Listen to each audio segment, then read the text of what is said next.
first, second, third, fourth, fifth, sixth, seventh. Uh-oh.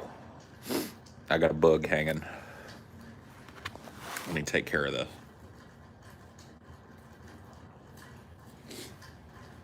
I caught the bug. Okay, perfect.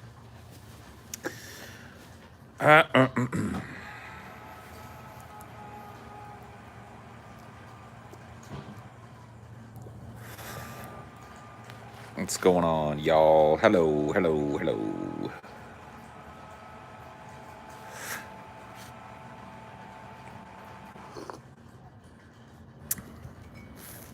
So this will likely be the last stream in this venue for Highdeology. Over the next few days, Amelia and I will be moving to our new place, the new bunker. And we will be saying goodbye to this venue.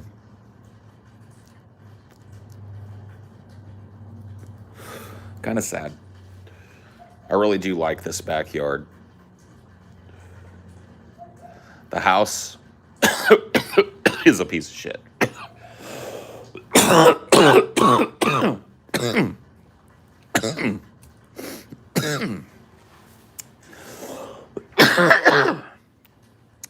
But the backyard is nice. Little piece of wilderness. I mean, kind of nice to have. But, well. We move to our next temporary place.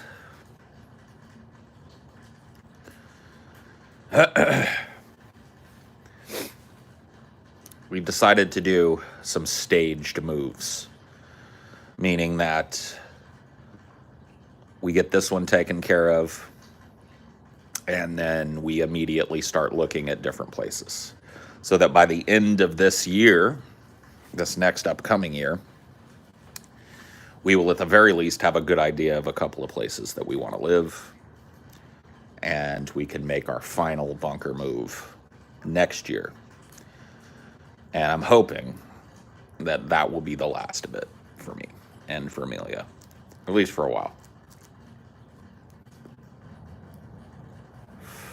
I'm hoping that we can find ourselves a place that fits the old bill.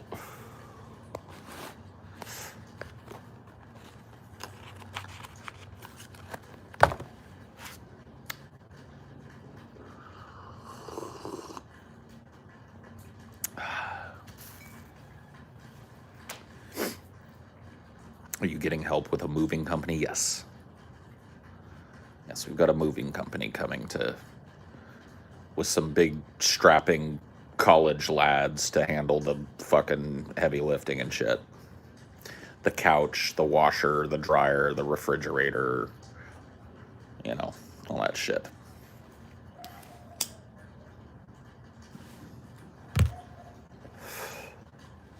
Beds and desks and blah, blah, blah, blah, blah.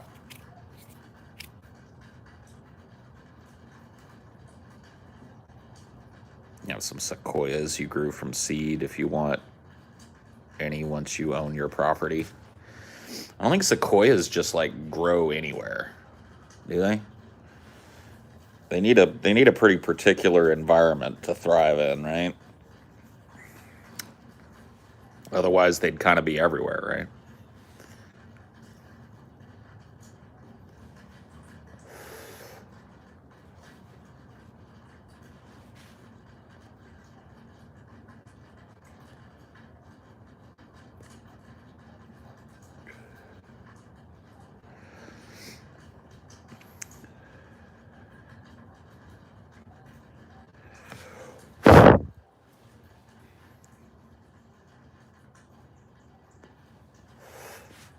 Yeah. Well, I don't know which USDA zone I'm in, so. No way you are moving somewhere in the West Coast. I'm glad that you realize that. I'm glad that you realize such.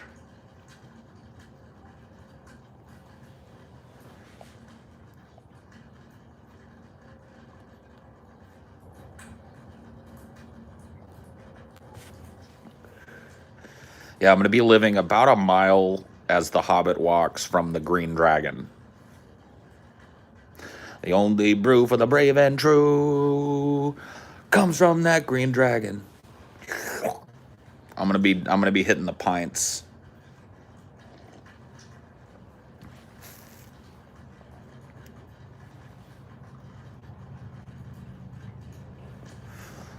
The next ego manor, dude. This house is no manor, bro. I mean, I can just show you the side of this house. Let me just show you the side of this house. Here's the manor. Doesn't it look mannerly out here? Oh yeah. I love how they've mannerly wired all of the cable shit on the outside of the house. That's a new upscale look there. Where, like, you know, people want to see the cords that feed their house being haphazardly drilled into the wall. I mean, we're talking true opulence out here. Look at that. Bug zapper. Hell yeah. Draping cable that comes into the house for Comcast that just haphazardly comes on. Oh, man. I tell you what. This here.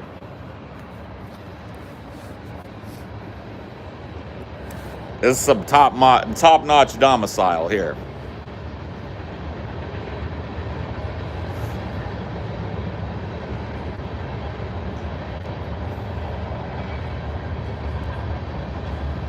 It's got a great who gives a fuck aesthetic to it. Flaunting all that expensive copper from the cables, yeah. The backyard is chill, I'm not gonna lie. Like, that's really what I really loved about this house, is not necessarily the house itself. In fact, if I ended up buying this house, there's a good chance that it might end up getting bulldozed and rebuilt at some point, because the house itself is just shit. But the piece of land it's on is kind of nice. And I could definitely have seen myself over the course of 5 or 10 years getting a good little setup out here. But that didn't happen.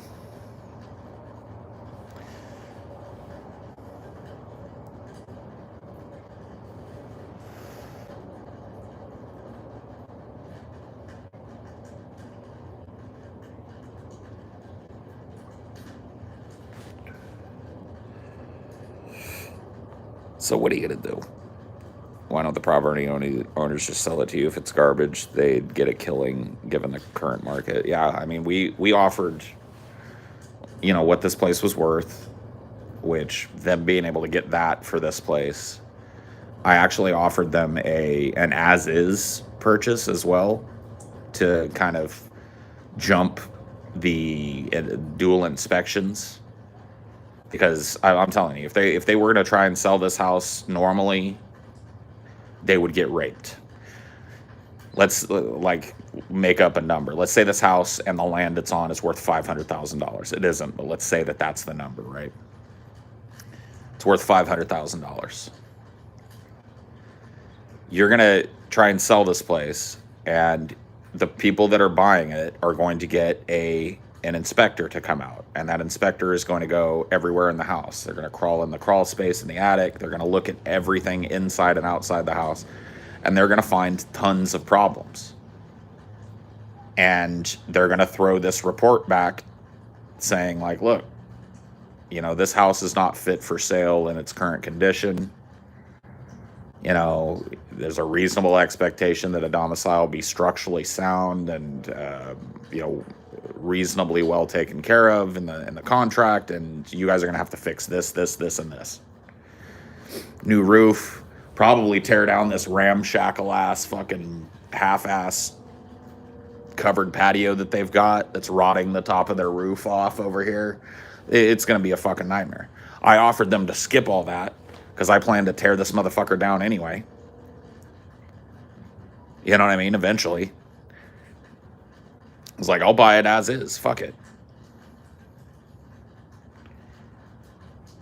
Skip the fucking shit, because they're going to end up losing 50, 60 grand off their asking price just fixing the shit. Like, they got a non-functional well.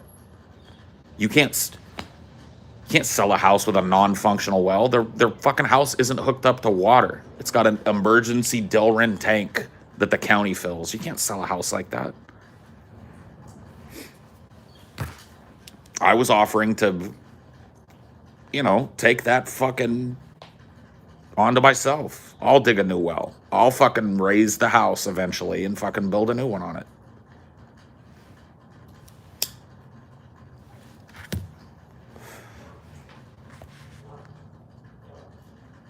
Oh, Devin, dude, I have a feeling, and I don't know if maybe it won't play out this way, but I have a feeling that in about a year, maybe even less, I'm going to get a call from these people.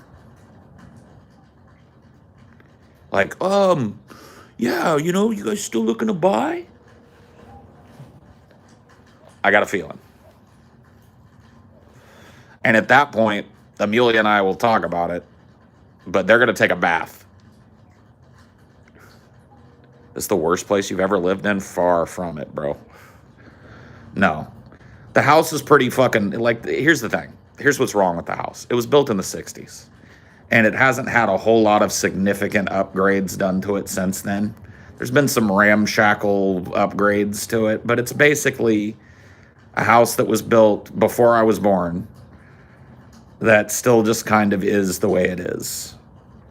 So, I'm bitching about it, but I'm just trying to let you know, the reason that I'm talking about it is that this is not a nice house I'm living in, It's far and away not the worst place I've ever lived. I wouldn't have offered to buy the place if I thought that, But it needs a lot of work. It's like a fixer-upper. Let's put it that way. And while I'm living here renting it, I'm not going to fix her up nothing because I don't own this. You know what I mean? But if I owned this place, I could slowly but surely fix this place up. Either preserving some of the original structure or just bulldozing it and building it. I'll be honest with you, what Amelia and I would probably do is bulldoze this house, which I don't know what the square footage on this house is. It's a 3-bedroom, 2-bath house. So it's a reasonably sized house. Bulldoze this house and create 2 small houses out of it. One for me and Amelia to live in it, because this piece of land here is actually zoned for 2 homes. So I could bulldoze this piece of shit and build a small house for me and Amelia to live in that just has all the stuff that we need to live, but isn't oversized, has a nice kitchen in it, little living room, master bedroom, nice bathroom for us, and then create another building that is my studio / guest house. You know what I mean?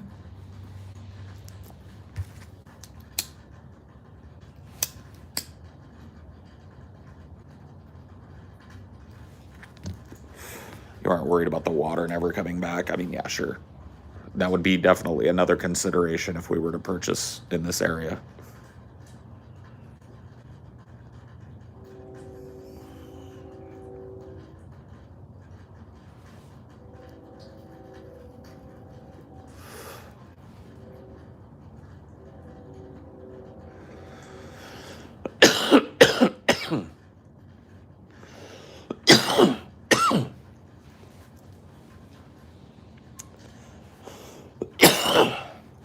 But ultimately, a piece of land like this anywhere in the fucking country is really all me and Amelia need. A couple of acres of land that aren't sandwiched right up against other people's shit. So we can have a modicum of privacy, maybe have a goat. A couple of goats out here doing their goat things.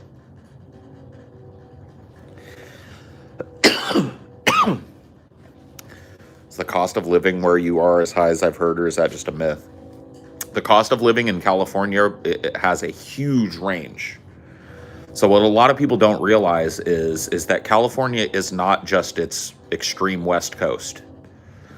If you want to live on the coast in California, the cost of living ranges from just shy of insane to absolutely unthinkably, ridiculously insane, depending on the area.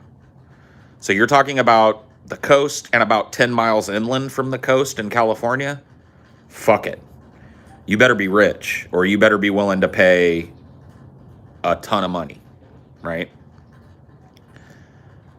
If you go inland in California, the land gets cheaper the further east you go in California. So the closer you get to the Arizona, Nevada, borders, closer you get to the mountains, the smaller the towns become and the cheaper the land and cost of living becomes.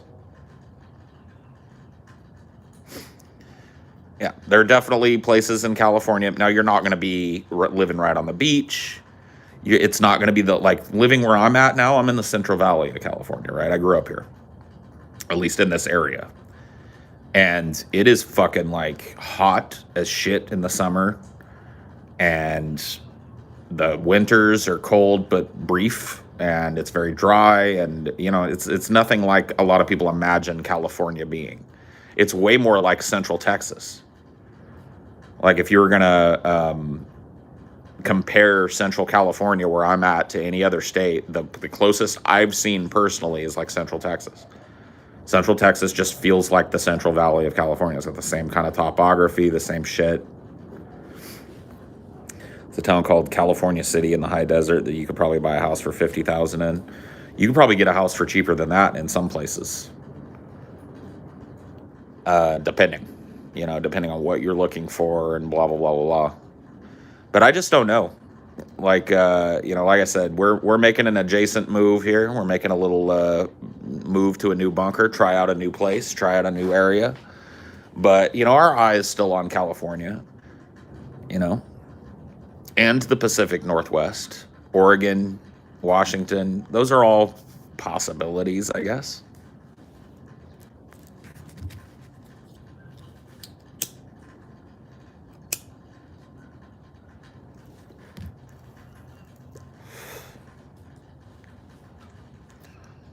But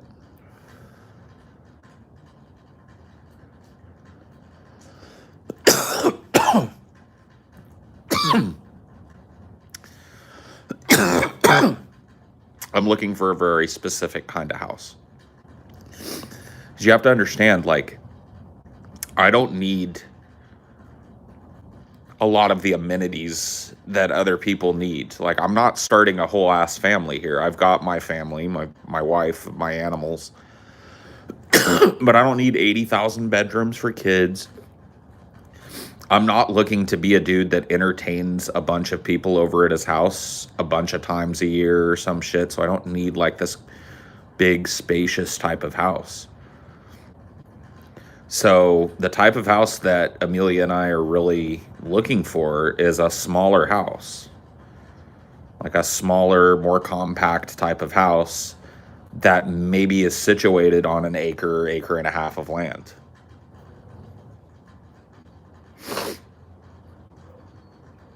How would you suggest someone go about picking up their life and moving cross country? It's a balancing act. It's like you don't want to do things hastily. You don't want to do things without consideration. But you also don't want to get caught up in the endless minutia of trying to plan everything perfectly. There's no such thing as perfect. So you've got to just pull the trigger at some point. So it's about doing your best to position yourself for the move. And then just saying, fuck it, and going. And that's really where I think most people fail. Most people, and this is the truth, live and die within 150 miles of where they were born. Most people don't really spread out. It's, people do transplant, but transplants across country and shit, it's rare. And the reason for that is I think a lot of people, have that kind of crisis where it's like the devil it's better than the angel that you don't. So I'm just going to stay here where at least I know the score, I know how to navigate this area. And that's where I think a lot of people actually fall down on their desires to get the fuck out of some shitty little town or whatever.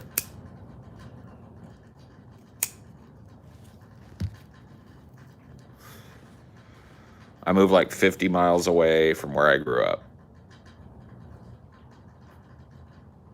Yeah.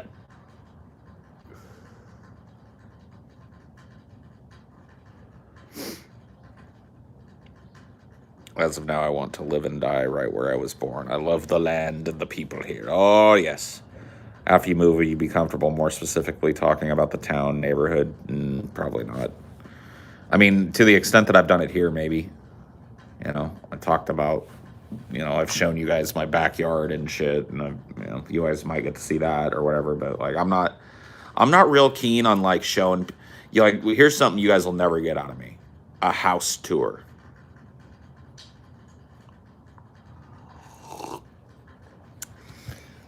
I think I might have given a house tour when I was at DP.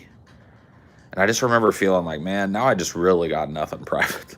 Now everybody knows exactly what my house looks like, where all my furniture is. Just, I don't know, it's a little creepy. If you ever come visit me for whatever reason, you see the inside of my house. But as it stands, you guys get to see what I show you. Did an apartment tour. That's what it was then. My Louisiana apartment.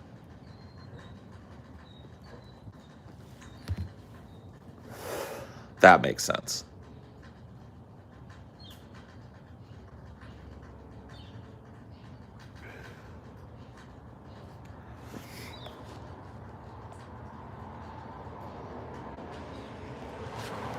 It wasn't really invasive, but I didn't like doing it. I remember at the end of it, I was like, I wish I just hadn't done that. So it's not about like, I don't know. There's just something about your domicile, at least for me. Like what goes on within those walls there is between me and Amelia and Cricket and Dinor, because we're the people that live there. How we have things decorated and stuff, like there's some like personal pictures and shit. We got pictures of our family up in there. You know what I mean? People that aren't part of what I do. So I can't be just like walking you guys around my house,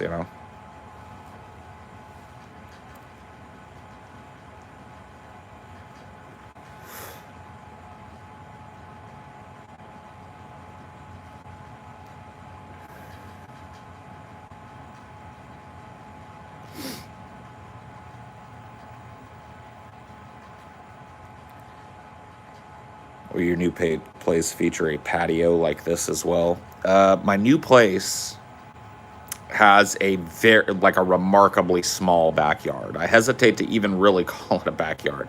It is technically a backyard, but in comparison to this, it is tiny. And I'm living in a more, at least for this next year, more traditional neighborhood. I'm not right on top of my neighbors, but I definitely don't have this kind of spacious separation from my neighbors. And so me sitting up at 3 a.m. on my back porch, ranting and raving about, cosmic spiders that are coming to eat us all, that, I really can't do that. I'm living pretty close to my neighbors. There's, a fence separating our backyards and shit. And it's just, they're going to hear my shit if I'm outside trumpeting all the time. It doesn't mean I won't do outside streams. It just means like... But the only reason that my streams have been so outside lately is because I here's what I think about when I want to do a Highdeology, right? I'll go like, I kind of feel like doing a Highdeology. And the binary choice comes into my mind. Oh, I could go sit down in my office and do it that way. Or I could go chill out on the porch where I can hear some birds and, you know what I mean? Smell the grass. And that always wins out. Because I have a nice little outside place to be. That's about to change. I really am not going to have a nice outside place to be. Now, the place I'm moving to is near a really nice park. It's walking distance. Maybe not walking distance, but a very short drive to a really nice, giant, open park. And so, I could take a walk down there and get my outside time. But as far as streaming, I'm not one of those guys that's going to be streaming out in public and shit. That's just fucking cheesy. So, Highdeologies will probably go on hiatus for a little while I figure things out at my new pad and get moved and all that. And then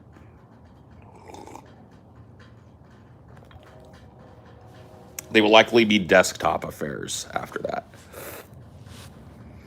House tours are for patrons, not for plebs. Become a patron of Pessimist Productions. You might see what Paul's new place. Yeah, that's right.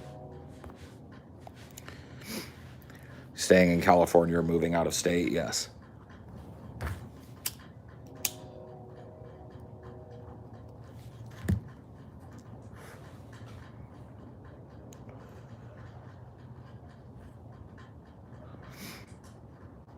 New mug? No, we've had this mug. I don't even really know what this mug is. It's like kind of like Native American-ish design, or neo, what do they call it? Like cubism or whatever the fuck? I don't know what this is. Do you know what the design on this mug is? On what? This mug. Oh, the mug? Yeah. I don't know. I always thought it was like some kind of like pseudo Native American-ish thing. Yeah. But I think I got it at like an art gallery or something. Yeah. Art Nouveau. There you go. It's Art Nouveau.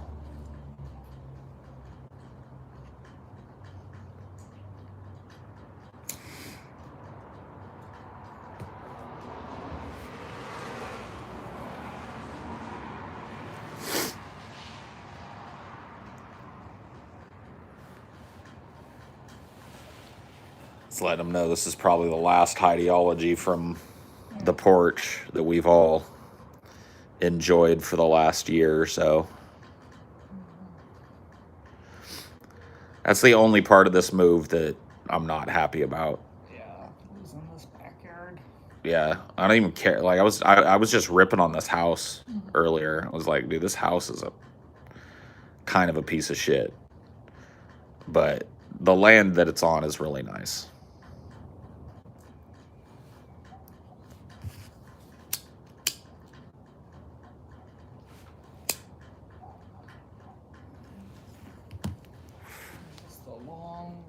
Long drive we gotta do tomorrow. It's gonna suck. Yeah. But we've done it before. And at the end of it is our nice new bunker. Yep. I'm calling it the Interim Bunker. It's our 1 year, perhaps 1 year and change bunker, so that we can devise where the final bunker will be placed.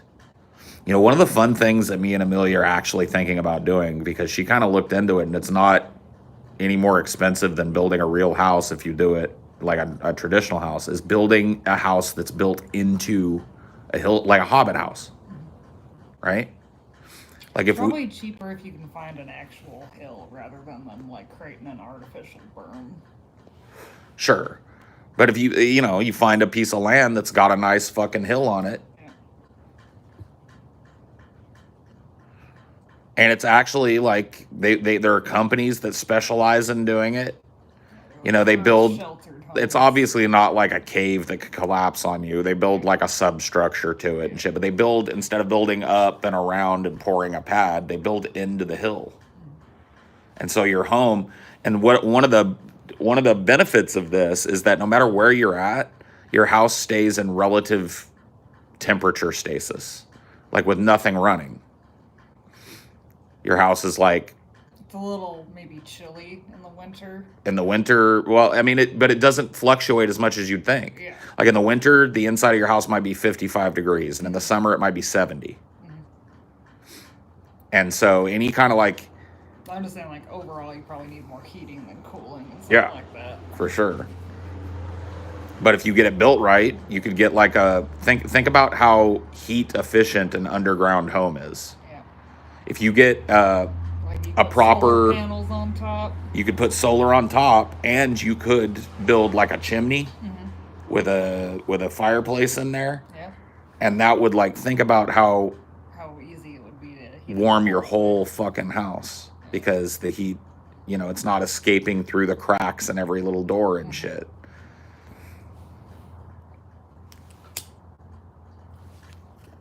So you'd have a house just like Gandalf? No, Gandalf wasn't the one that had a house like I'm talking about. It was Bilbo. Bilbo's lived at Bag End, not fucking Gandalf. Really, all the hobbits had a house like that. Yeah, all the hobbits, they lived in a hill. They lived, their houses were little carved into a hillside affairs. And it turns out it's actually a pretty structurally sound thing to do. See, here's the thing about it. It's not an ostentatious way to live, but it's perfect for me, and I think Amelia. I think, like, neither one of us is a keeping up with the Joneses type of person. And that makes us, as homeowners of a house like this that's in a neighborhood, undesirable to people. Because we don't care how we keep up the land. But, like, if we had a house like that, dude, our land would just look unworked. Yeah. Until you drove down our driveway and got in, and then you'd see the little structure on the outside of the hill, Yeah. and you'd know that there was something there. But it's not for looks. It's for us. Dude, we could not even have a driveway. We could, like, all right, you can park in our parking lot, and then you gotta hop on a horse to get the rest of the way there. Or a donkey or whatever. Yeah. We could, dude. Like, if we bought one of these, see, the only thing that's holding us back is Elon needs to launch like 1,000 more Starlink satellites in the next year. If he can get Starlink to where it's like routinely able to give me decent internet speeds, I think I can make my fucking job work from anywhere on the planet. Or at least anywhere in the continental United States where I can get a Starlink account. And I could build some shit like this. Think about having like a hill house, right? Where it's built into the side of the little hill. And then you've got like, I don't know what you would do, some stairs that go up towards the back of it. And there's a door that opens up onto a hilltop patio. So you have a whole garden up there. I guess it helps to have like garden on top to help absorb the water. Yeah.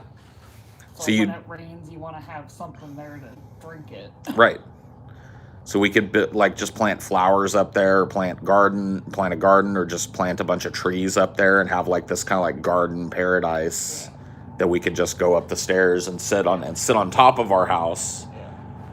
Like have a little pad poured up there and make like a little balcony. Yeah. And put, your fucking, I don't know, you grill up there and shit, have a little, it'd be so cool. Then you've actually got to build it. You realize there's these things called contractors, right? I mean, yeah, we could technically build it if we wanted to fucking work for 6 months straight trying to figure everything out. Oh my God, dude, I don't even know if we could do it. Yeah. I think it would take machinery that we don't know how to use, and you know what I mean? There's an expertise to building a house. Like, I think anybody could probably figure out how to build a basic structure that functions as a house if they put their mind to it. But it would take a lot longer than 6 months. Or we'd have to do it like that Mormon underground thing where you take it over like 10 years and just... Slowly but surely chisel a new room. Yeah. Yeah, no.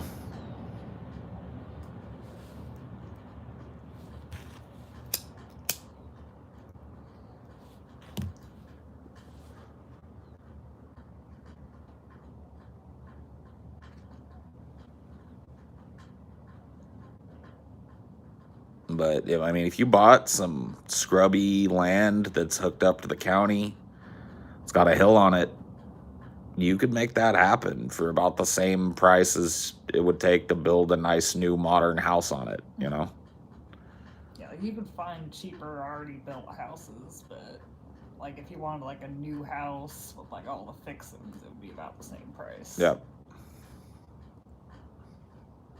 All the fixings. And then I start secretly contracting every year for them to build a tunnel deep into the earth with a secret lab.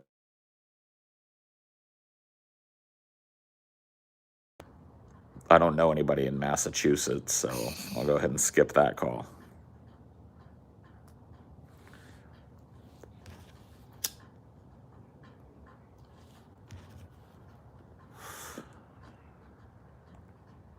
lair worthy of your saltiness. Yes.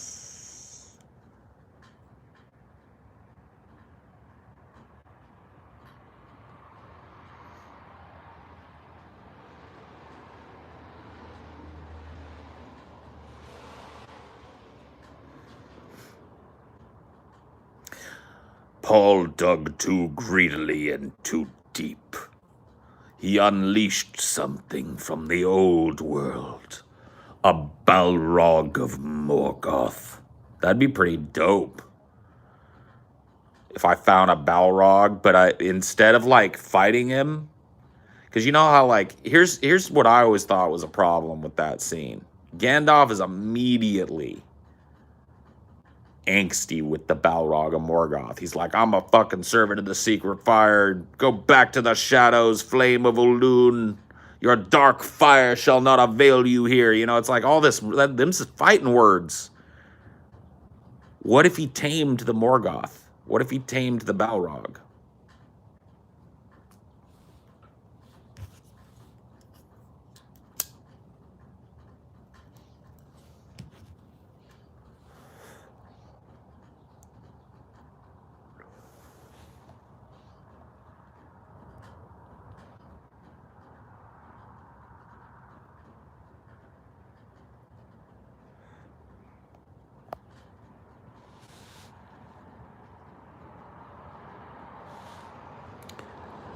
But what if I keep it?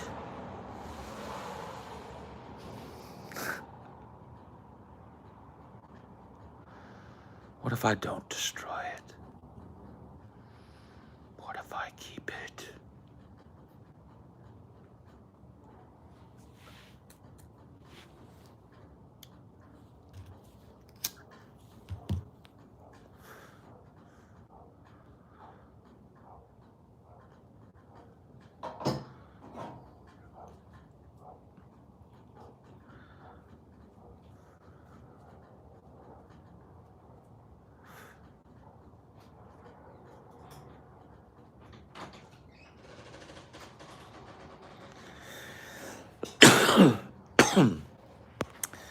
If he tames the king of Balrogs, does he by extension tame all the others? I would imagine, yeah. It's kind of like when Gandalf made a deal with the king of the dead when he goes to the halls of the dead as a shortcut to get on the boats and shit and go around and come in on the flank during the big battle. Like, once the king was like, all right, whatever, like, yeah, we'll do what you ask, then everybody else went with him. You know what I mean? So, yeah. I feel like if Gandalf had been like, whoa, whoa, whoa, whoa, whoa, whoa, whoa, whoa, whoa, Balrog of Morgoth, we are simply passing through these halls and are not here to rob you or to disturb you. Here, have a toke of the halfling's leaf and let us sit for a while. That shit could have went different. I'm just saying. I really do think that one of Gandalf's failings was that he wasn't as good at diplomacy as he thought he was. He clearly had a better grasp of it than some of the folks did. But some significant missed opportunities in Gandalf's fucking diplomatic history. Think about it. He got to Sauron before Sauron had been completely and utterly corrupted. He was about to fall. But Gandalf, right, well, that's the thing, is like, he allows himself to be cucked by Sauron. He shows up at Sauron's thing, and then Sauron just starts immediately insulting him. He's like, your love of the halfling's leaf has dulled your wits, Gandalf Greyhaim. And Gandalf should have been like, you know what, bitch? Why are you all creepy all of a sudden, man? For real. On the real, Sauron, you're acting quite weird. You're not dabbling with the darkness, are you? I mean, come on, that's ridiculous. What are you going to do? Well, okay, hold on. What are you going to do, Sauron? Let me talk to you about this. You live right by Fangorn, right? Am I wrong? Yeah, Isengard is right there, and then, like, look right over there. That dark smudge on the horizon, that's Fangorn Forest, right?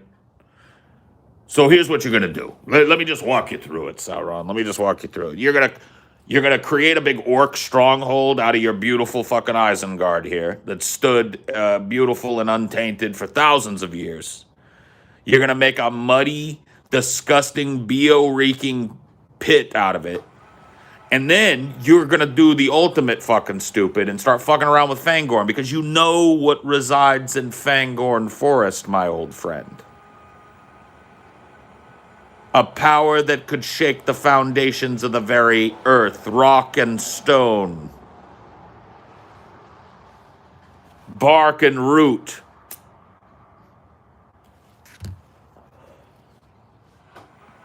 You know what I mean? And I really don't think you want that. So listen, tell me what you've been doing. Oh, you got a Palantir? Okay, did you look into it? Did you talk to the Dark? Just tell me, Sauron. Sauron, look at me. All right? I may be stoned, but I'm not stupid. Look at me and tell me you didn't talk to the Dark Lord. You talked to the Dark Lord, didn't you? Yes, you did. Okay. What did you tell him?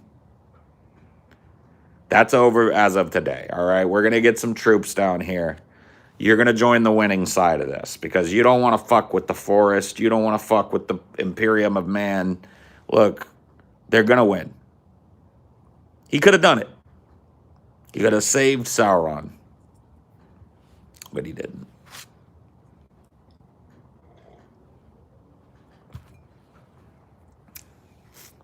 In the movies, it's even worse. In the movies, he fails to save Grima. And Grima actually kills Sauron.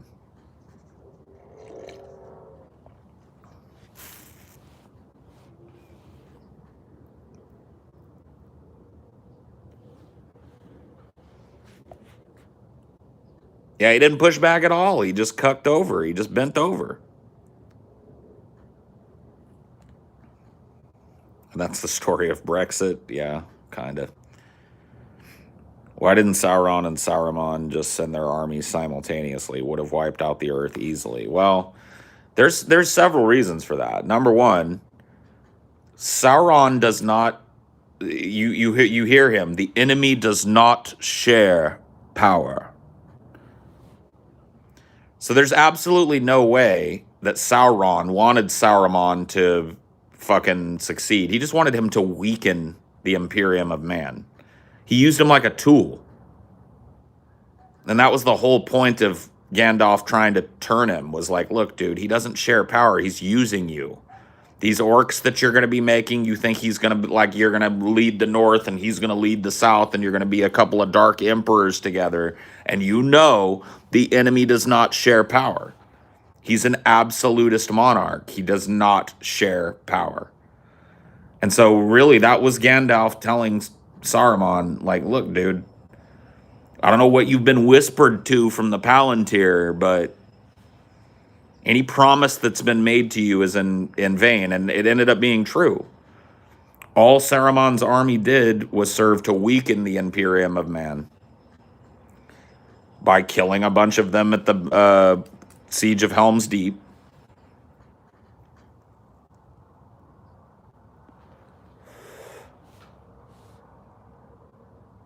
Saruman knew he was being used, but he was using Sauron for his own ends too. Super cool. Kind of.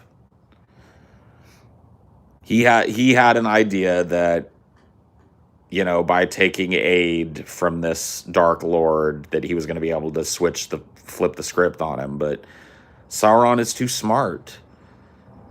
He wouldn't have gone to Saruman if he didn't think that that was going to happen. All he needed was Saruman to go along with the plan and make him his little army to weaken the fucking Rohirrim.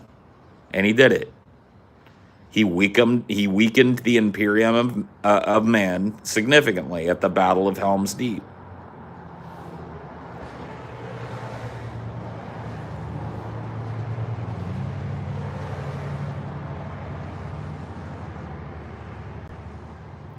So that was what he was supposed to do all along, and he was supposed to lose. You think that a guy like Sauron isn't aware of what's going to happen when he orders Saruman to start cutting down Fangorn Forest? Like, he knew. Think about all the attributes of the Ents, right? The Ents are slow to come to terms with what they have to do.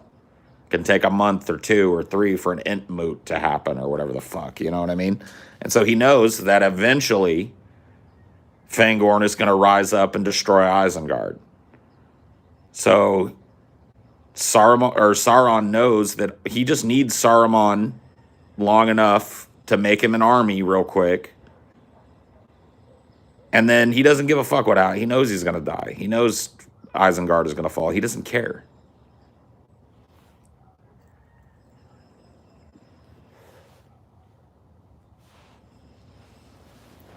Like Gandalf knows about the Ents, so it's it's not like ignorance of the Ents. These are like, you have to understand, these wizards that we're talking about, Saruman the White, Gandalf the Gray, fucking Radagast the Brown. These guys, they're a different race of people. They've been around forever. They're kind of deathless. They know things. And they definitely know that they're Ents living in fucking Fangorn Forest and what an Ent is.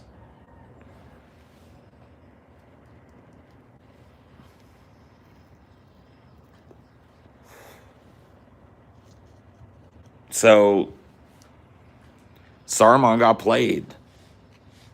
And I think a good diplomat could have relayed that information to him. But Gandalf, he's too hot-tempered. He says some shit like, instead of like, "Tell me, friend, when did Saruman the Wise abandon reason for madness?" Them's his fucking wizard fighting words, man. That shuts down that conversation. Sounds cool.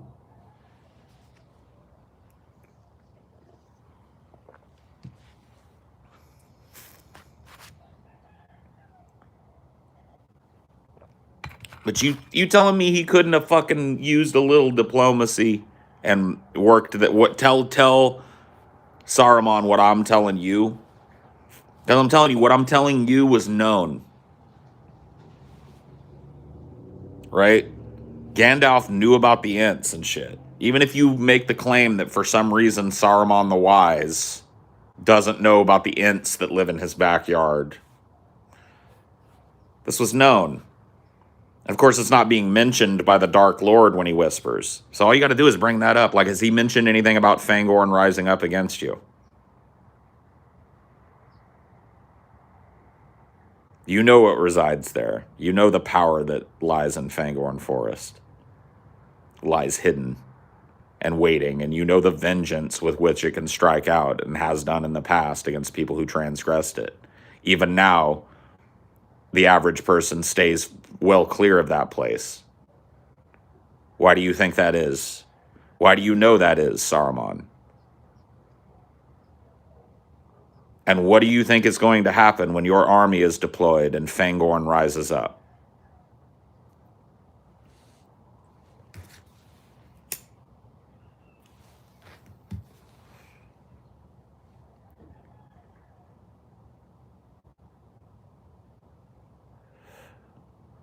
Right, but here's the thing. Saruman the Wise, he knows as well as Gandalf does the machinations of the enemy. So he's been isolated. He has a Palantir. And he made the mistake of listening to the whisperings over an extended period of fucking time and falling into the thrall of the Dark Lord. But that doesn't mean that the facts that he knows about the Dark Lord and how the Dark Lord fucking operates have evaporated out of his mind. And I really think a good diplomat in Gandalf could have re-injected reason into Saruman's heart and maybe made an ally out of him at a critical point. Because think about it. If Gandalf is able to, in the course of that conversation and conflict, to resolve that situation even a little bit, then the Battle of Helm's Deep never happens, which means that the Rohirrim are at full strength when they reach the battlefield at Minas Tirith, which means that the orc army gets double fucked and crushed there. And that means that way more people show up at that last stand. It just like everything starts to go bad for the Dark Lord, right? It's a critical point. And I've always looked at it as a failure of Gandalf's personality. Gandalf is a domineering personality, and he's very proud. And I think that his pride precluded him being able to use more wisdom to unweave the lies of the enemy and to present Saruman with the truth.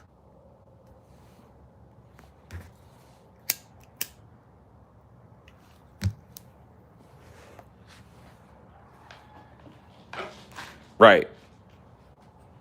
He was a terrible diplomat even at Minas Tirith. You're absolutely right. He lied to the steward. He lied to the steward, and he made some tactical mistakes in the battle for Minas Tirith that, I got to be honest with you, Gandalf should have known. And here's why I say that. At least 3 times in the Lord of the Rings and the Hobbit films, Gandalf uses butterflies and birds, right, to get information. Am I wrong about that? Everybody knows that's true, right?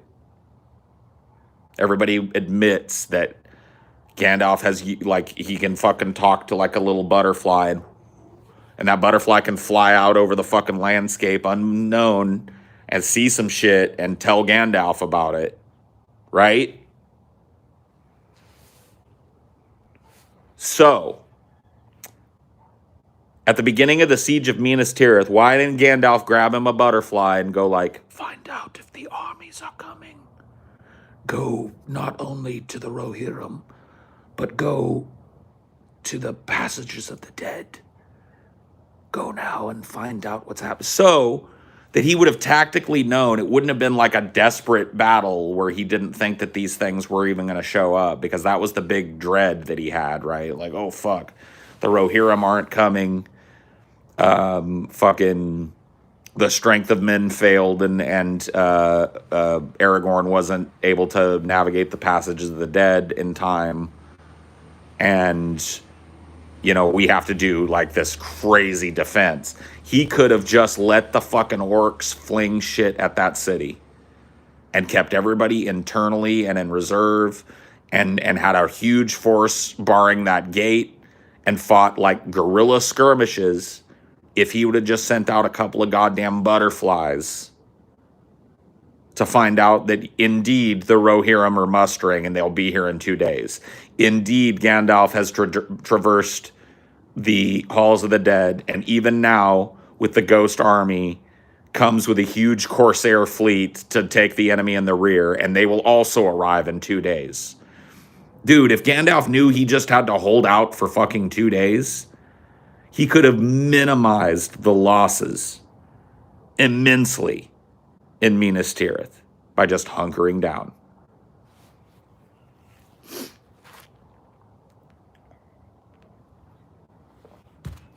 But for some reason, Gandalf didn't think to send a fucking butterfly or a bird or an eagle to get him a little info. And so he just operated in the dark and ordered, as the person that was basically, like, he just basically appropriated command of the army. He ordered a bunch of engagements that caused huge loss of life for very little gain inside of Minas Tirith, thinking that this was the last stand, when it wasn't. Help was right there. So, tactically, not a good choice, and a diplomatic failure.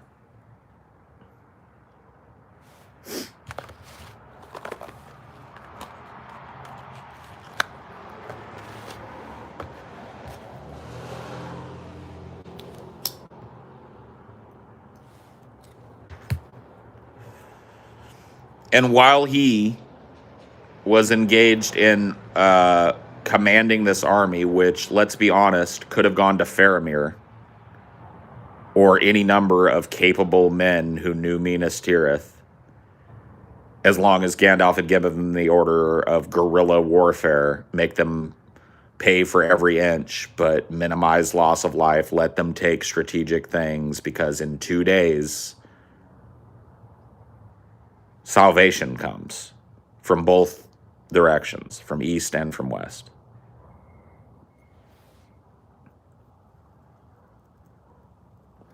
There's no way that Gandalf couldn't have known that. And if he had known that and taken the time to know that, he could have spent more time dealing with Denethor. Well, yeah, they had Grond, but here's the thing. You saw how Minas Tirith was designed. All of these little cities. Grond can't even fit inside of Minas Tirith. So let Grond bang down the major gates and find it completely deserted. And then fight like hell for these smaller gates and shit. Fall back strategically.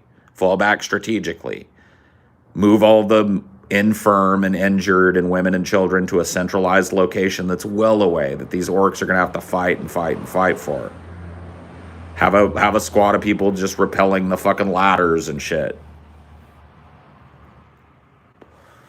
Was Gandalf an experienced battle tactician? Well, it's intoned, I think, not only in the Lord of the Rings, but in some of the supplemental shit, the Silmarillion. Well, Silmarillion doesn't really cover Gandalf a whole lot when it comes to battles and shit, so I don't know. See, that's another thing. I think Gandalf would have been better off dealing with Denethor.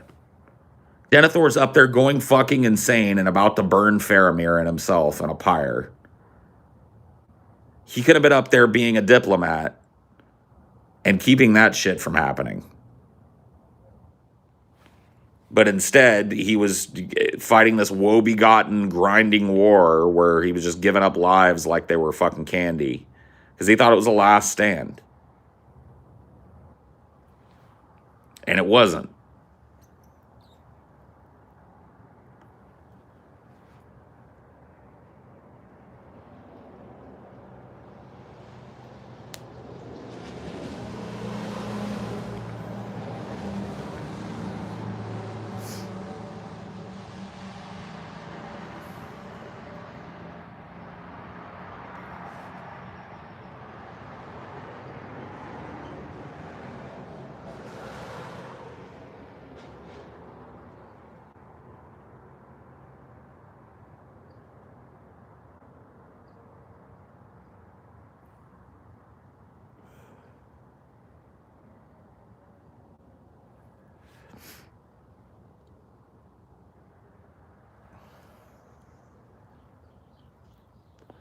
I don't know. I've just always felt that way, that Gandalf is overvalued in these I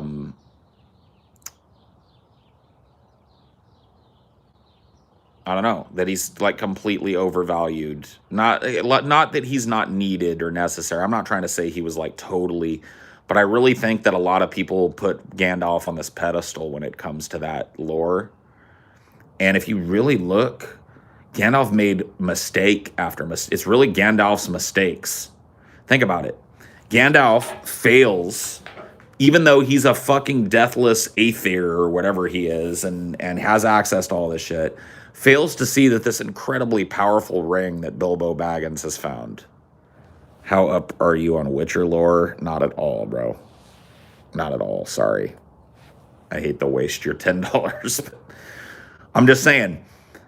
So he's with Bilbo Baggins when Bilbo Baggins, in the gut of this goblin stronghold down in the fucking caves and caverns and shit beneath, comes out with this fucking incredibly powerful ring that makes him invisible. And he doesn't immediately recognize this as the ring of fucking Isildur. Immediately. He's not like, holy fuck, this is Isildur's ring. This is the fucking one ring. He hasn't studied this shit. He doesn't know. So he misses it. And he doesn't just miss it for fucking a few days or weeks or months or even years. He misses it for like 50 fucking years.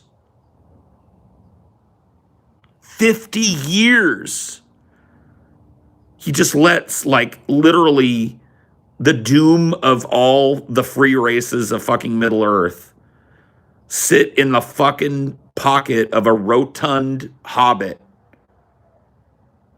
Was it 120 years?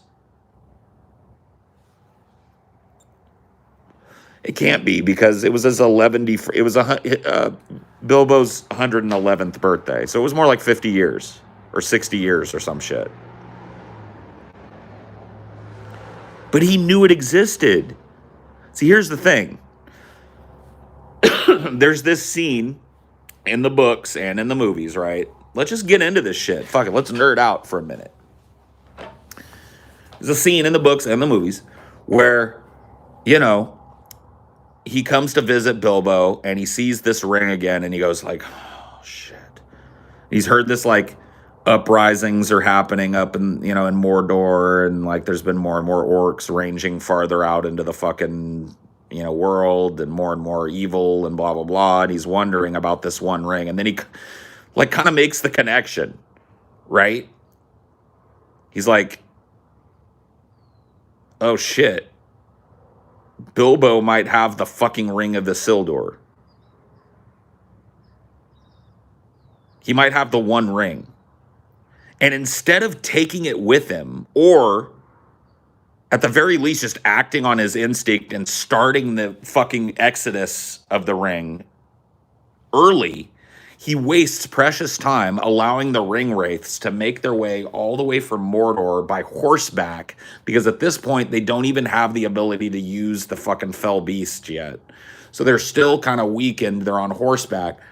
He wastes so much fucking time traveling all the way to Minas Tirith to dig through tomes to double check, instead of just going like, okay, you know what? Let's treat this like it is the fucking One Ring, because this is crazy. What I know about it, what little bit I can remember. Or let's take Bilbo to fucking Minas Tirith kind of undercover, and then I'll do my fucking calculations there, and then we're that close to fucking Mordor if that's the case. Right? But no. What does he do? He leaves it in the Shire, in the dubiously trustworthy hands of Bilbo Baggins, and wastes months traveling all the way to Minas Tirith by horseback when he can fly on eagles. But he somehow just wastes months riding Shadowfax to the fucking Minas Tirith. And then another couple months pouring through all these tomes. Right? And then he sees the ring and he's like, oh shit, my instinct was right. But now I've wasted 7 months. So he wastes another fucking like 5 months getting back.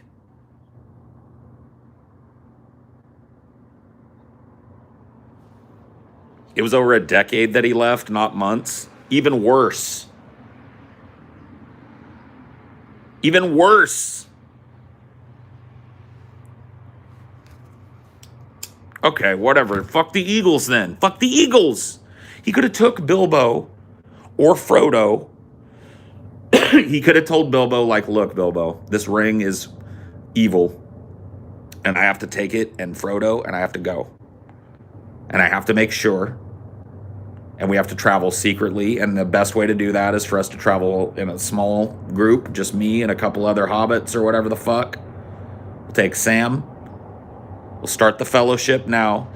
Fuck going to the elf zone. Let's go make sure this thing is what it is first. And then we can consult with Elrond. But there's no way it's safe. I don't want to leave the Shire to be ravaged by ring wraiths and orcs if the enemy finds out that it's there in the Shire. Which the enemy had fucking... It had Gollum. I don't know, bro.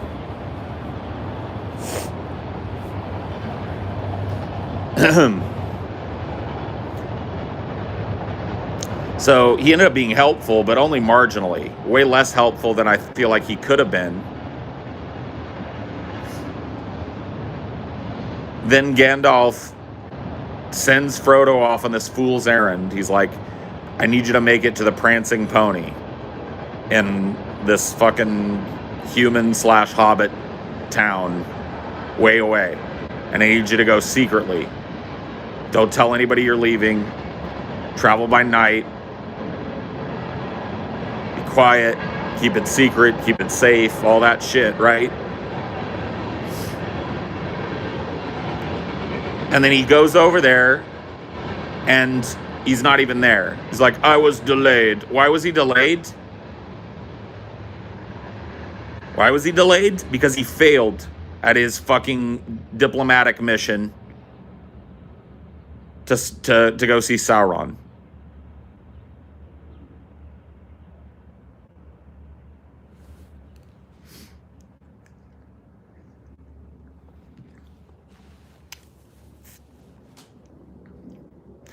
He almost gets them all killed in the first place by insisting on going over the peak of Caradros. He just absolutely insists. He's like, the long dark of Moria, fuck that shit. We're going over Caradros, where we're all out in the open, we're all exposed to the elements. Oh yeah, these hobbits with no shoes, they'll be fine in fucking neck-deep snow. Let's just go over Caradros, bro. And he leads them on a fool's fucking errand and almost gets everybody killed up Caradros because he could not combat Saruman. Because he done fucked that all up.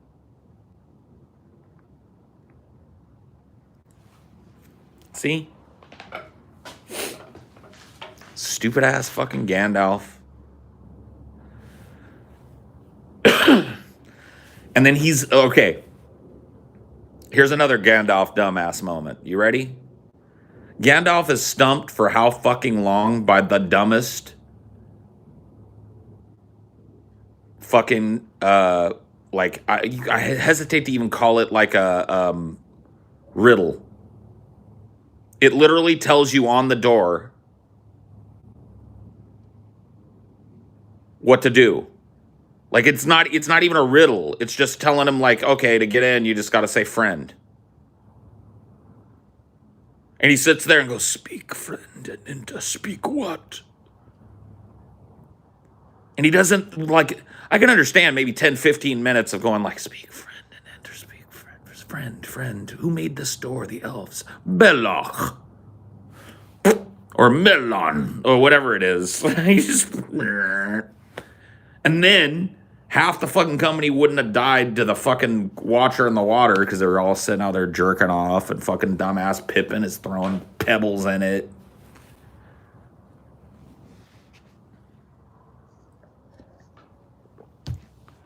Dumbass wastes a bunch of more time in the mines of Moria too. Think about it. Waste a fuck ton of time.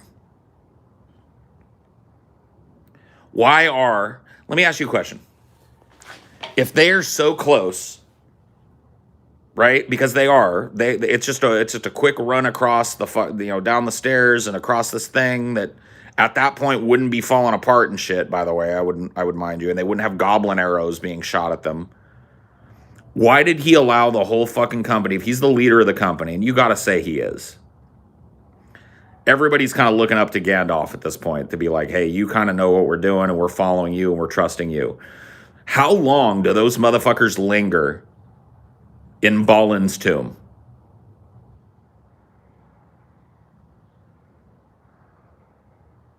How long do they linger? Just fucking chilling in Balin's tomb. Like, look, I understand Gimli is going to be broken up. But at some point, you got to go, like, give him 5 minutes or something. And tell everybody else, like, fucking literally stand in the middle of the room and don't say a word. And then go like, Gimli, we must leave.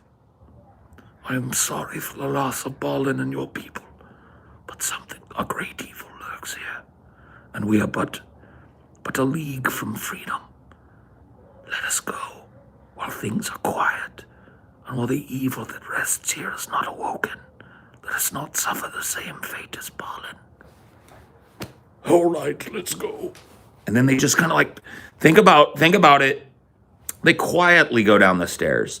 They quietly go across the Great Hall. They quietly walk across the bridge of Khazad-dûm, and they quietly walk out into the next stage of their fucking journey, Lothlorien, right? With Gandalf intact. What a dumbass.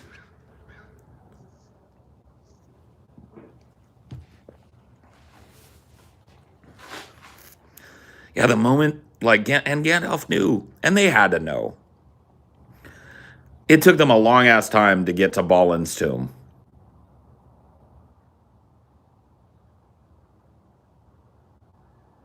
And they hadn't run into one dwarf, and they'd seen nothing but dwarf corpses. This isn't a mine, it's a tomb. They say that right after they fucking get in the door. Gandum, dude. Gandalf, the dumbest wizard in the fucking world. Hindsight is 20/20, yeah, but come on, bro.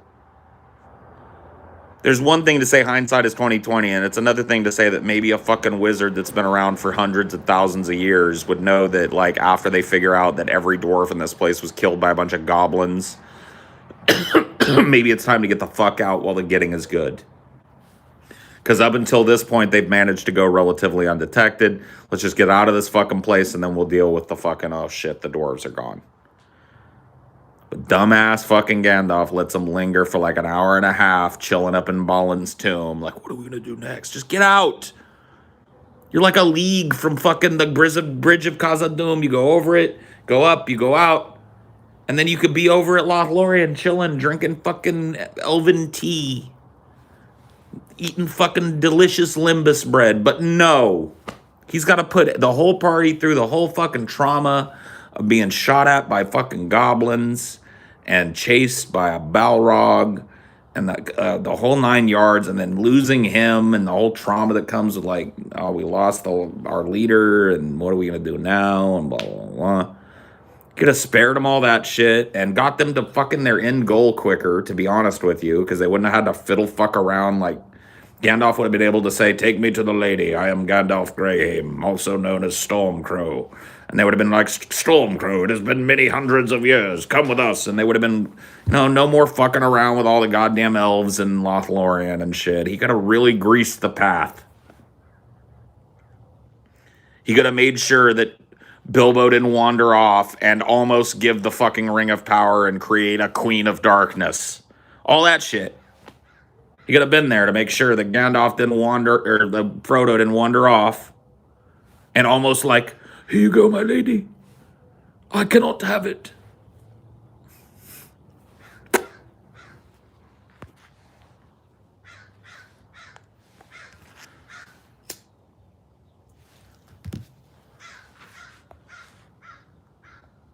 What would be a valid excuse you had to wait all that time if you were extremely charitable? Like, to wait in Balin's tomb, is that what you're talking about? I'll wait until you answer, because I don't want to go off on a tangent that you're not trying to take me down. Do you mean Balin's tomb, Tacky Jackie? If I'm being extremely fucking charitable to him?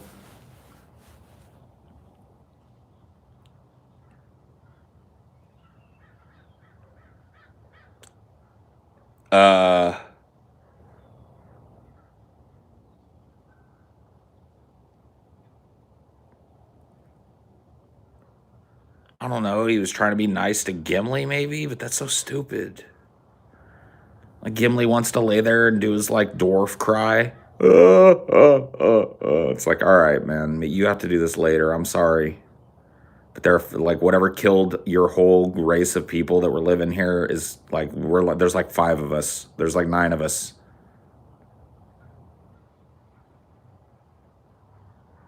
Look, we gotta go, bro. And think of what would have happened. That whole battle that ensued, fucking Frodo's almost killed. If Bilbo had not given Frodo the magical MacGuffin mithril mail that's worth more than the Empire itself, or whatever the fuck, and not told anybody about it, Frodo's ass is impaled in that room, and it would have been on Gandalf. It would have been on Gandalf, 100%. Gandalf is a leader. He let them linger in a place where there's all kinds of rattle shit. He knows that fucking Pippin's a dumbass. He knows that Merry's a dumbass. He knows that, like, if he can get them through without fucking alerting all the goddamn orcs and goblins and other things that live in goddamn Moria, that he will have done a good job. He could have got them the fuck out of there real quick, lickety-split, hip-hop, flip-flop. And there wouldn't have been no need for the MacGuffin of the goddamn mithril mail, at least not at that point. But I'm telling you, dude, if Bilbo had forgotten about that, or neglected to give it to fucking Frodo, or Frodo had lost it, or something had happened, you know what I mean? Like, Frodo would have been literally skewered by a rock troll. And that would have been the end of it. Because who else is going to take the ring and throw it in there? We saw what happened to Isildur when he walked into the fucking gates of Mount Doom. Cast it into the fire? No. So none of these other fucks know that they're going to be able to do it. It's got to be Frodo. Or one of the hobbits, I guess. So now they're down to the two dumbasses and Sam, who's going to be in pieces because the true love of his life is now skewered like a fucking fish on the end of a stone troll spear or whatever the fuck. Just dumbass Gandalf every fucking step of the way, man. Stupid ass, dumbass Gandalf. Getting everybody killed.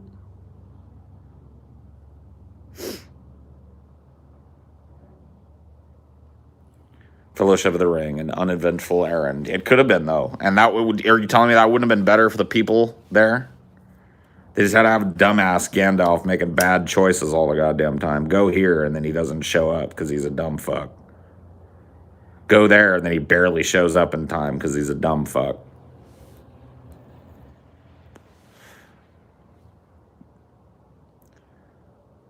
I don't know.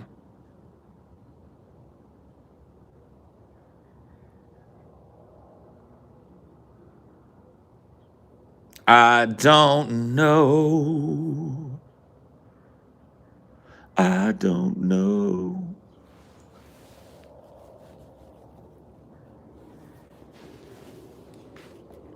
Wouldn't be a story if it weren't for the way the thread of fate weaves these events together. I know.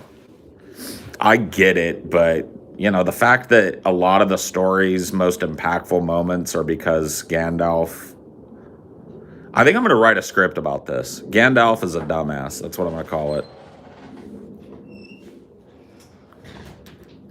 Hey, baby. Hair looking all pretty today. Look at you. Just brushed it. That's all it did. You look like a lion. I'd put it in a bun for a second and change my mind. Like a fierce huntress of the savannah.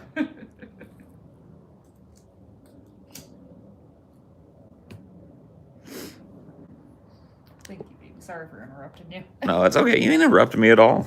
I think you'll agree with me with what we're talking about. Oh, yeah? We're talking about how Gandalf ultimately is a dumbass. Like, he makes a bunch of mistakes and almost fucks up the whole thing the whole way. Yeah. He fails to recognize the Ring of Power 50, 60 years before he should have. Mm-hmm. He's a wizard. He knows about the Ring of Power. Yeah. He knows Bilbo has this magical ring that makes him invisible on demand. And he just lets him have it. Mm-hmm. Instead of like, oh shit, maybe we ought to go drop this in Mount Doom before the enemy retakes his fortress and shit. Yeah. So he could have stopped the whole fucking thing right there. So he's a dumbass. Wastes a bunch of time. Leads them into areas and then lets them... Like we were talking about the Mines of Moria, where they go through the mines and they find the tomb of the guy that they were expecting to be there, and Gimli's all busted up. He lets them chill there for like an hour. And they're like a league from getting out without alerting anybody. He immediately trusts Saruman. Yeah. He goes to Saruman, not like realizing that Saruman has obviously gone to the evil side. We talked about that. We talked about the total diplomatic failure there. because he could have like reasoned with Saruman, but he goes aggro. He immediately insults him. Underestimates him. Yep. Gandalf Leaves sucks. him unavailable to help them in their journey. Yep. He's trapped. And then he wastes the eagle's time rescuing him when they could have used the eagle to get into Mordor. Right.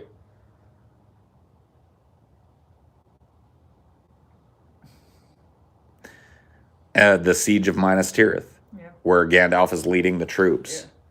We were talking about, like, there's these two armies that are showing up that he doesn't know if they're coming or not. But he has the ability to whisper to a moth, and that moth can run around and go find things and tell him about it. Yeah. So why didn't he just send a couple of moths out, and he would know that Aragorn is coming with the ghosts, and the fucking Rohirrim are coming, and he could have fought that battle and lost way less lives. Fought a battle of attrition and a more guerrilla fallback battle. Had everybody that needed to be protected in the center. Just let the orcs beat themselves to death on the defenses for a couple of days. And then waited for the big army to come and sweep them all out and kill them. But he didn't. He led a horribly bloody battle, and while that was happening, the whole leadership of Minas Tirith went nuts, literally. Denethor tried to burn himself and his son. Like, you cannot tell me that it wouldn't have been better to have Gandalf there to intercede in that. And to make sure that, like, the leadership structure stayed intact and let one of these, like, guardsmen that actually knows Minas Tirith, one of these heroes, like, I don't know if Faramir was too wounded to fight in that battle or not. I think he was, because he was just sent out on that suicide mission. Oh, yeah. But somebody there, you know, one of these guard captains and shit, put them in charge and be like, look, fall back strategically, fight a guerrilla battle, make them lose for every inch that they gain and just hold out, because in 2 days, fucking Rohirrim are going to be right there, and Gandalf with a fucking billion ghost soldiers is going to be over there on the fucking boats. And they're going to destroy this whole army. So don't lose a life. Keep all the women and children and the infirm and the elderly in the central keep, down in the cellars and shit, far away from the catapults and shit, and have the soldiers strategically fall back to the different gates. And he could have sent a moth out too to see what they got. To see what, like, the orcs had too. Yeah, he could have helped even more. Yeah. He could have sent a moth out to be like, and tell me, like, give me an orc count. And tell me what kind of shit they got. And then I'm going to tell that to the other armies. Yeah. So they can prepare their tactics and shit. Elephants. Yeah.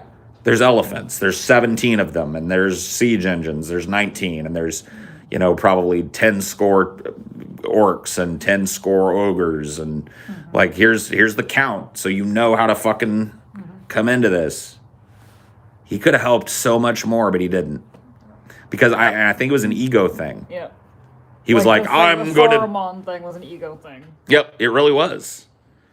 And the Minas Tirith defense was like, I'm the only one that can lead the armies. Go to the gates, every man, rally, save me. You know what I mean? He wanted to be that instead of the diplomat that was keeping the structure and trusting the soldiers to fight a battle of retreat in a city they knew and hold out for 2 days. They wasted that time with the fire pyre. Oh, yeah. That whole thing wouldn't have happened. Denethor could have been kept alive and probably would have been, like, if he had some reason talk to him and had the Palantir destroyed, he probably could have been freed like Grima was. Because that's another thing. When people are under the power of the enemy,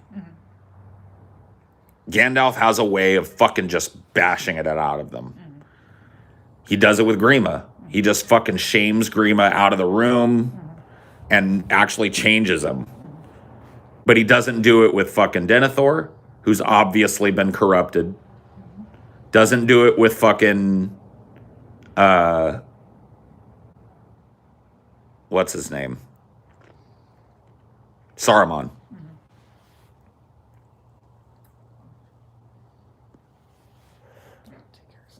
Okay.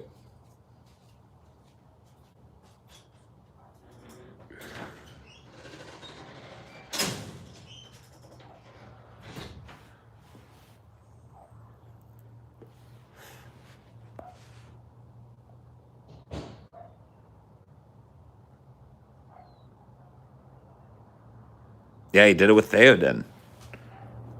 He did it with Theoden, he did it with Grima, but for some reason he doesn't use that power on any of the other people that need it. Break the fucking power of the enemy in them and use them as allies. Denethor would have been an amazing ally to have if he was broken of the fucking, like, corrupting influence of the enemy. But instead he lets him burn himself to death because he's too busy fighting a losing battle that he could have known was a winning battle.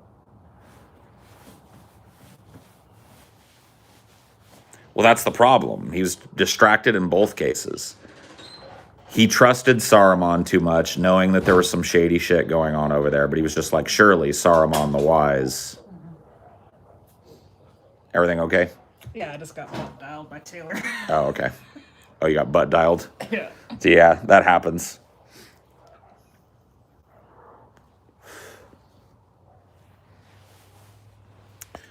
Plus, Denethor wasn't the man that Theoden was. No, but he was a strong leader. He was the steward of Minas Tirith for a number of years and would have been a great ally in unifying Minas Tirith against the enemy. Great strategic ally to have. There's ample evidence that he was a very strong statistician, like he knew how to hold these territories for as long as possible and fall back. So he's really good at battle. He would have been a great ally to have, but Gandalf was focused elsewhere because he didn't use his fucking abilities. And this is after Gandalf comes back as Gandalf the White, so there's no excuses. You could say Gandalf the Grey was too stoned or whatever. But this is after he's already fucked up, beat the Balrog, ascended to his new form or whatever the fuck. And he doesn't whisper to a moth.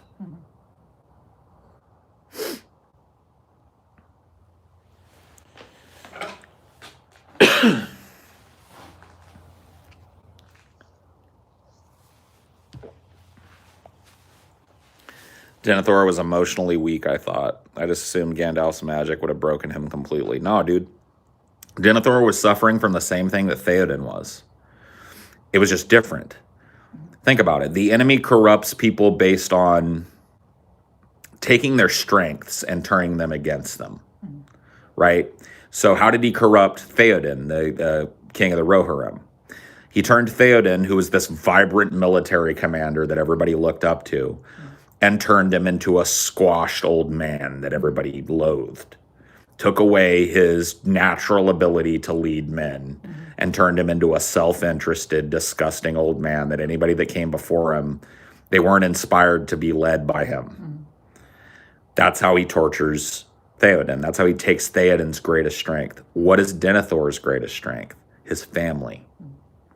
Denethor relies on his sons and trusts his sons, and that family is strong.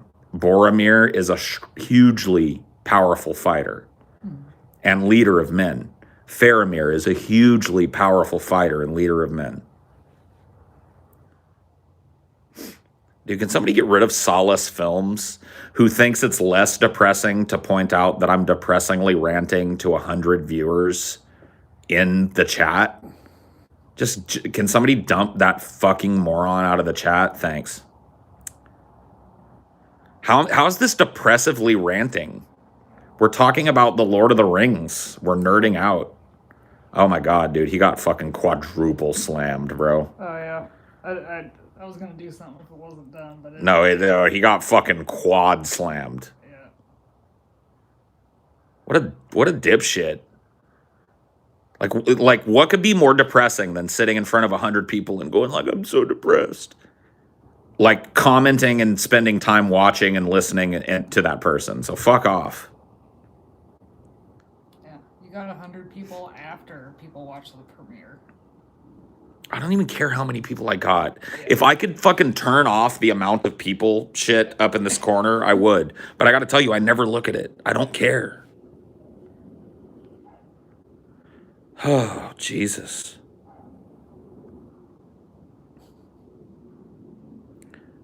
Solace Films, dude. I bet if you go to that guy's channel, there's not a film on it. People love to call themselves like, I'm Director Pete. but they've never directed anything. It's like, man, I'm not trying to gatekeep, but I think in order to be a director, you need to have directed a couple of goddamn fucking things, at least something. Unleash the Salt. I'm doing it. You don't have to fucking stoke it. Like, why is it that you guys see the fucking engine start to boil over and shit, and like, oh shit, somebody put a scoop of coal too much on that engine, and you think you want to throw another fucking couple of handfuls in?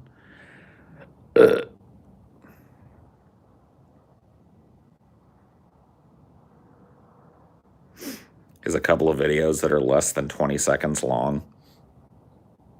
Cute. Well, those are his films. So I guess he's not totally lying. Solace Films. Solace made 2 20-second films. Well, there you go. Even Egghead has directed a movie before. I don't think that's true. Egghead's family made movies. I don't think Egghead directed a fucking thing.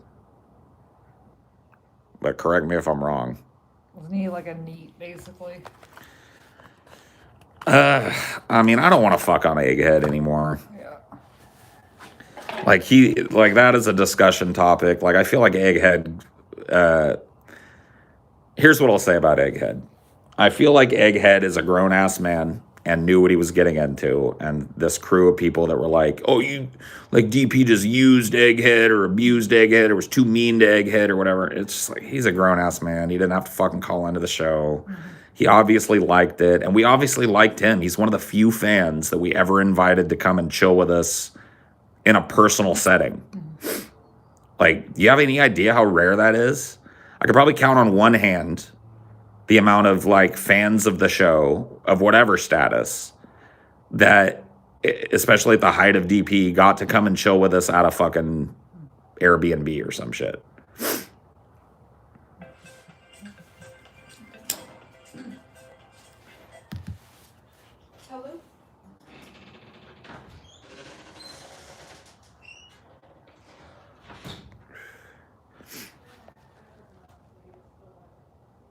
Egghead sporting the beard these days.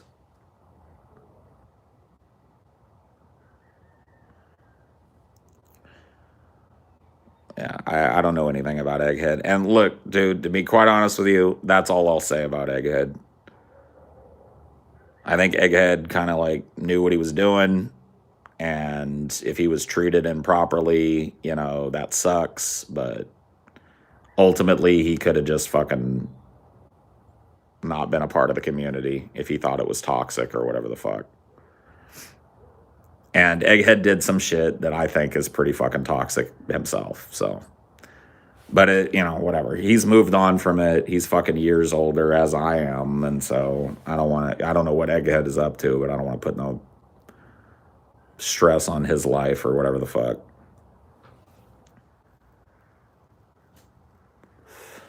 Yeah, two shows ago, I talked about the Matrix Resurrections for about an hour. Did you get butt dialed again? No. Okay.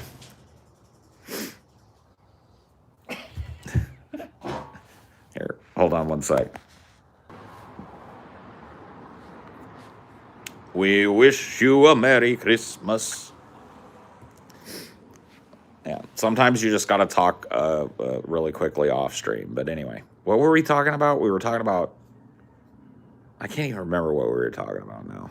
It was Egghead briefly. Oh, yeah. From that topic. Yeah. I said everything that I wanted to say about Egghead.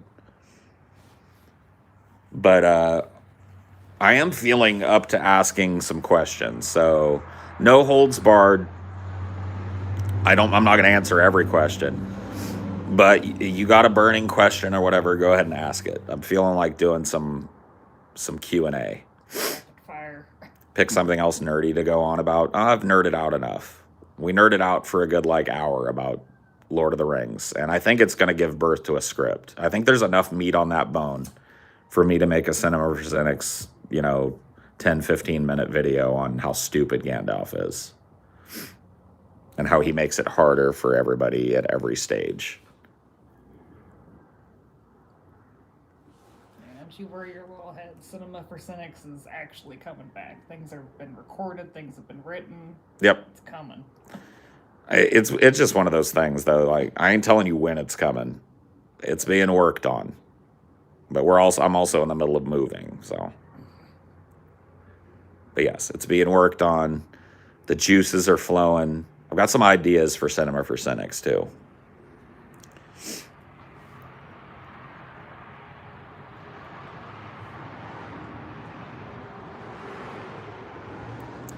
But as far as when you can expect it, you'll get it when you get it. Will you allow me to give the corporate soon with quotation marks around it? There you go. Soon. Have you ever collected vinyl? Only briefly, and I did not have a big collection, and I collected it more as art than for the vinyl. I would frame it. So I had about 10 albums that I consider to be really great albums. A lot of them were like first editions.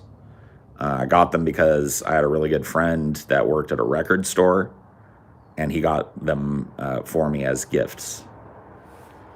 But I lost those, just kind of when I left California. And since then, I really haven't collected anything. I guess the closest thing would be those Dune figures, but that was really just because I wanted to see how they were presented. I really... You wanted some spoilers, basically. Like, let's put it this way. I don't know if the Dune guys are going to come out of the box at the new bunker. Maybe they will, and maybe they'll just kind of chill in there for a while, because it's not that I don't like looking at them. It's just that... Wait until the second one comes out, and then I'm not them open. Yeah, I don't know. And you collect t-shirts. Well, t-shirts and hoodies. But that, I wouldn't even say I really collect them. I just kind of like never get rid of them. So I'd say that's a collection. Dude, I have some t-shirts though that I was probably like in my early 30s when I got them. Like that Atari shirt that I have that you see me wear, it's comfy as fuck. But I got that shirt as a Christmas present before I even lived in the house that I bought with my ex-wife. So we're talking like 15 years I've had that fucking shirt.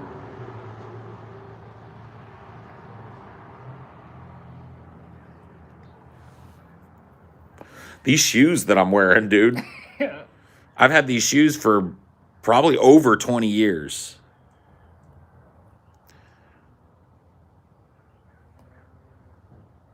I was just kind of chilling out the other night, and I was watching some hoarders. Mm-hmm. And dude, not to give commentary that everybody's given, but man, that was just a depressing 15 minutes of my life. I was like, I can't watch this shit no more. I can't even get like, wow, at least I'm not this bad off of this. Like I just feel awful.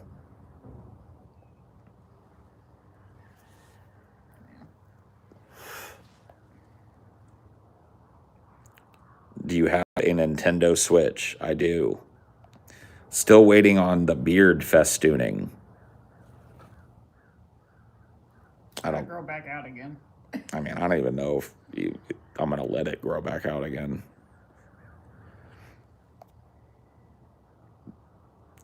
What's the funniest moment when you were on DP? The funniest moment? You guys got to understand, like, I don't think about DP a whole lot. When did I laugh the hardest on DP? The moment that comes to mind is also the grossest moment, but it kind of shows you, like, the juvenile sense of humor that I have. When TJ and I got into an argument about whose butt was cleaner at the moment, which, both of us are fat guys. Both of us are going to have skid marks from time to time. Like, the fact that it came down to us wiping our asses with baby wipes on the camera and then showing people the discolorations. There was something about that just, it was like the peak and the bottom at the same time. You know what I mean? It's not a well-remembered moment, and I don't blame people for not remembering it well. Well, I know who fucking lost. TJ lost that one. very, very heftily lost that one. Yeah. Well, it's because he's got bad poops. Maybe so. Almost makes me want to look up that episode. Yeah, dude, the duty stain challenge. That was the peak and the bottom at the same time. It really reminded me of some old shock jock shit. Yeah. Like something Howard Stern would do or something. Yeah, but I don't think Howard Stern ever did the let's see whose butthole is the cleanest. We're going to do the duty stain challenge. Yeah, but he's done some pretty... He's done some other shit, trust me. And maybe I'm wrong about that. Maybe he did do the duty stain challenge at some point. But I'm telling you, that duty stain challenge was born out of just pure playground argument. So that was pretty fun. And when it came to like the most interesting part of being on DP, I think it was the confluence of events that I was living through right around the Milo episode and then kind of culminating with and then descending from the Milo episode. That was a crazy time. So I was homeless, like functionally. Like now I had money, so I was staying in hotel rooms and extended stays and shit, but I didn't have a fucking apartment. I didn't have a permanent address. There was shit in my life that needed attending to, you know what I mean? That required such things, and I would just kind of like living a little fancy free. And it was just a crazy time. I went back the other day. It ended up in my recommended. It does like every 4 or 5 months I'll be scrolling through YouTube and the Milo episode of DP comes up. Yeah. And I'm like, oh. I don't always watch it, but yeah, I just I didn't watch the episode, but I went and looked at the comments, and people are still leaving comments on that fucking video, dude. That is still a controversial video. Unfortunately, you can't see the downvotes now on it. Yeah, that is kind of sad. I want to see how that evolves over time, but I guess we don't get to. But yeah, it's just interesting how, and I just didn't know. I didn't know any better. I was not from the world of like, this dude has clout in the podcast community or whatever the fuck. I didn't even know what that meant, dude. It was all a fairy tale to me. Yeah, being invited on fucking Bill Maher and shit. Yeah, it was just, enough was enough, dude.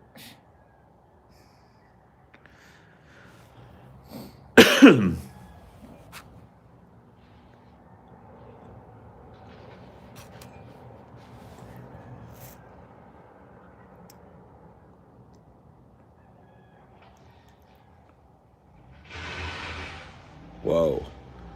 That was the mail truck peeling out. How are you going to peel out in the mail truck? Whose idea was that? That might have been a slip. Maybe.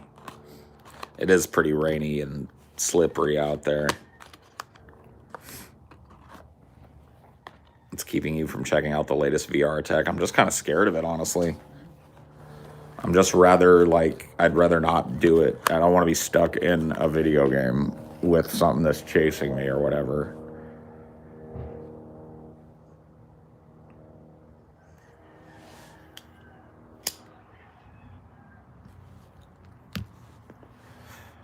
I didn't do anything with Milo's downfall. Milo's downfall was all Milo's doing. The shit he said that took him down in the conservative community came out of his mouth, not mine.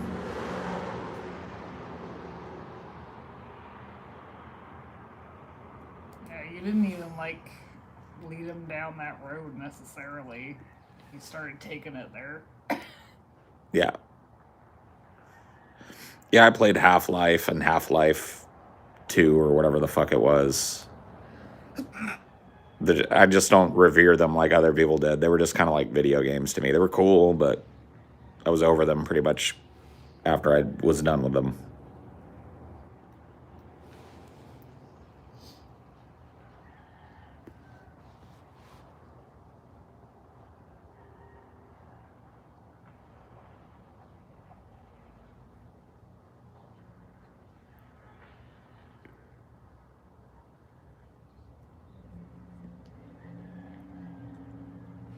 You still get depressed sometimes? If so, how do you deal with it? I push through it.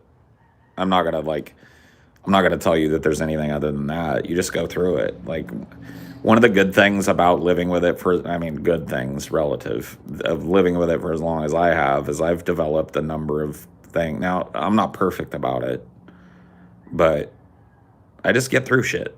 You know what I mean? I push through it when I have to. I push through it when I work. I push through it when I got shit going on in my life that requires my attention, and I push through it. I do what I got to do. I've got enough control over it to do that. So, sounds pretty trite, but I push through it. You push through it enough times to know that there's other ends to it. Yeah.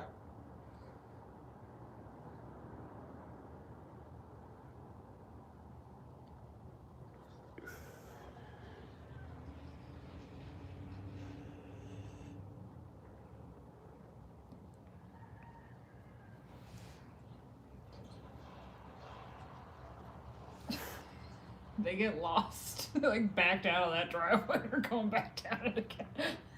I don't know, man. People tend to get lost in this neighborhood real easy.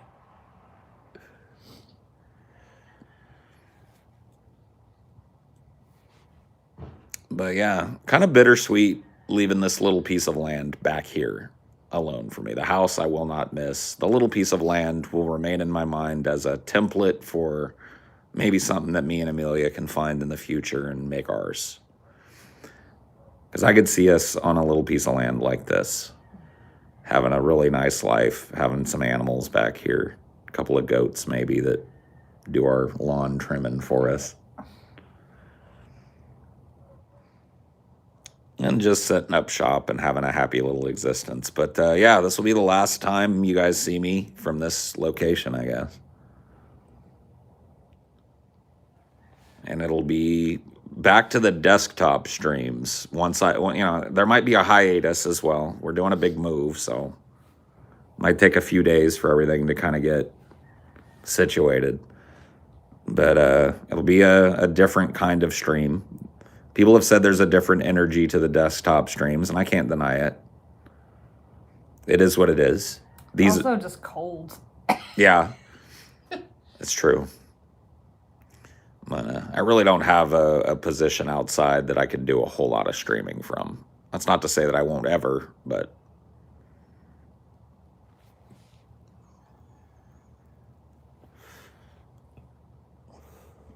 Paul's well that ends well, yeah.